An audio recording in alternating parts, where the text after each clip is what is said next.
Hi friends, ఇగండి 10 నిమిషాల్లో ready అయిపోయి బొంబాయి చట్నీ అనమాట. దీన్నే శనగపిండి చట్నీ అంటారు, బొంబాయి చట్నీ అంటారు. ఇడ్లీకైనా చపాతీకైనా రోటీకైనా చాలా బాగుంటుంది. చాలా చాలా బాగుంటుందండి ఈ చట్నీ మాత్రం ఈ విధంగా చేసుకుంటే. ఇదిగో చూసారా, నేను ఏ విధంగా చేసానో చూపిస్తాను రండి.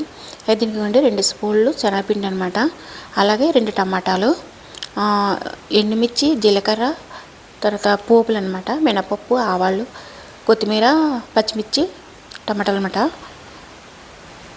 కరివేపాకు.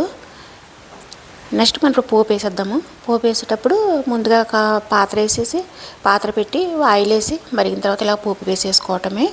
ఇవన్నీ వేగిన తర్వాత కొద్దిగా పసుపు ఉప్పు వేసి వాటర్ వేసేసి మూత పెట్టండి. అలాగే నేను పక్క ఇడ్లీ కూడా పెట్టాను చూసారా. అంతేనండి. ఇక ఇది మరుగుతుంది కదా, దించే ముందు ఏంటంటే కొద్దిగా తడికారం, ఇదిగోండి, అంటే పొడికారం ఉంటే మీరు పొడికారం వేసుకోండి, కానీ పొడికారం వేసుకుంటే బాగుంటుంది. అందుకనేసి నేను పొడికారమే తడికారం కింద వేసుకున్నాను. అలాగే కరివేపాకు, గరం మసాలా పౌడరు, నెక్స్ట్ కొత్తిమీర, ఇవన్నీ వేసేసి ఇవి బాగా ఉడికిన తర్వాత దించేసుకోవటమే. అంతే, ఉడికిపోయింది చట్నీ కూడాను.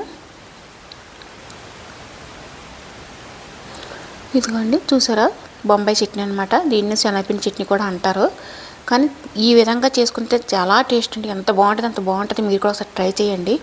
ఇదిగో చట్నీ, కొబ్బరి చట్నీ ఆల్రెడీ చేసి పెట్టాను. మీరు కూడా చూడండి ఒకసారి మా ఛానల్ని, వీడియో చూడండి, ఛానల్లో ఉంటుంది. ఇదిగోండి.